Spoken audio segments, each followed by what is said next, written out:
Monsieur le vice-président, Monsieur le haut-commissaire des Nations Unies aux droits de l'homme, Excellences, Mesdames et Messieurs les membres du Conseil, au nom du Président de la République, Son Excellence Félix-Antoine Tshisekedi Tshilombo, chef de l'État, et du gouvernement et du peuple congolais, je tiens à remercier le haut-commissaire des Nations Unies aux droits de l'homme pour sa mise à jour orale à la suite de la mission d'établissement des faits.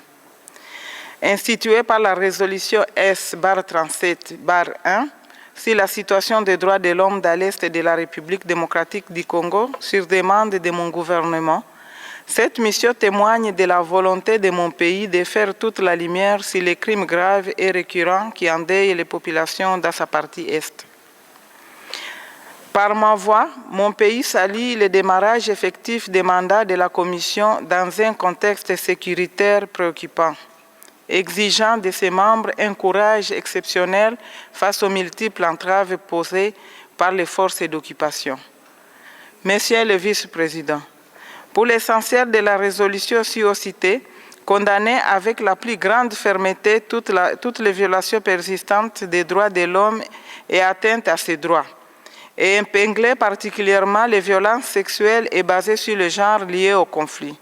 Les exécutions sommaires, les enlèvements, les disparitions forcées, les attaques ciblées contre les populations autochtones, des défenseurs des droits de l'homme, des journalistes et d'autres acteurs de la société civile, ainsi que les soldats de la paix, et les bombardements des sites des personnes déplacées, ainsi que des hôpitaux et des écoles.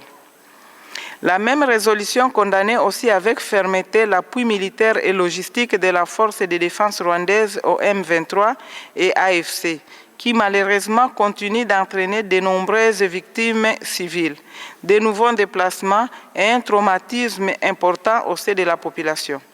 Afin de prévenir de nouvelles violations des droits de l'homme et atteintes à ces droits et violations du droit international humanitaire dans les provinces du Nord Kivu et du Sud Kivu, les membres du Conseil avaient exigé au M23 et AFC de cesser immédiatement toute action hostile et de retirer des zones occupées et à la force de défense rwandaise de cesser tout soutien au M23 et AFC et de se retirer instamment du territoire de la République démocratique du Congo.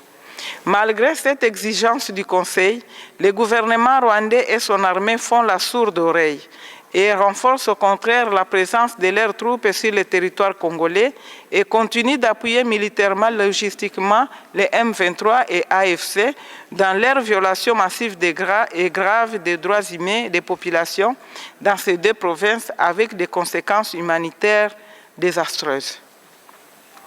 Monsieur le vice-président, depuis seulement la reprise des offensives de l'armée rwandaise et ses supplétifs du M23 et AFC en janvier 2025, les premiers éléments tirés des données du monitoring de mon ministère encore en cours sur la base des formulaires conçus par la mission d'établissement des faits du Haut-Commissariat aux droits de l'homme sont accablants et font état notamment des atteintes aux biens protégés et des caractères civils, assez compris des bâtiments consacrés à la santé, dont au moins 5 hôpitaux détruits. Des atteintes au droit à l'éducation avec au moins 14 écoles primaires, secondaires et professionnelles détruites, essentiellement au Nord Kivu. Plus de 2082 cas de violences sexuelles recensés. Plus de 2000 cas de disparitions forcées recensés. Plus de 1850 cas de personnes déportées, plus de 1800 cas d'exécutions sommaires individuelles recensées, plus de 15 cas de massacres collectifs au cours desquels plus de 2100 personnes ont péri. Des milliers de cas de torture, traitements cruels, inhumains et dégradants dénombrés. Au moins 100 cas d'atteinte aux droits des défenseurs des droits humains. Tueries ciblées des populations autochtones congolaises, dont les chefs coutumiers, suivis de la transplantation des populations en provenance du Rwanda. Face à cette entreprise déshumanisante, constitutive notamment du crime de génocide, seule une réponse ferme et proportionnée de la communauté des nations permettra d'assumer la primauté des droits de l'homme.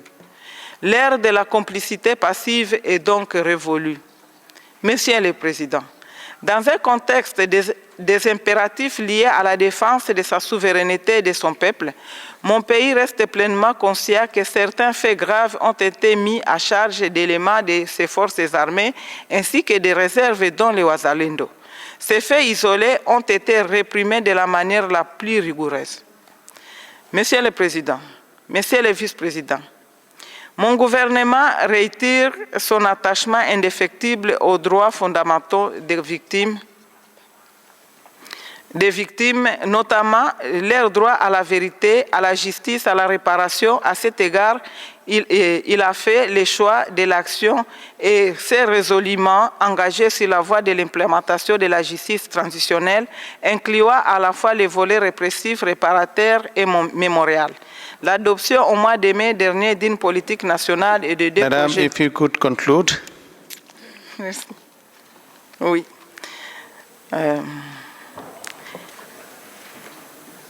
Je disais donc que l'adoption au mois de mai dernier du politique nationale et des projets de loi relatifs à la justice transitionnelle est une preuve éloquente et appelle devant l'histoire un encouragement solennel de ces conseils. Il en est de même de l'institutionnalisation des fonds de réparation des victimes ayant mis à la disposition des systèmes des Nations Unies en RDC et au Burundi des fonds à la hauteur de 17 millions de dollars pour la prise en charge des victimes liées au conflit dans les zones occupées.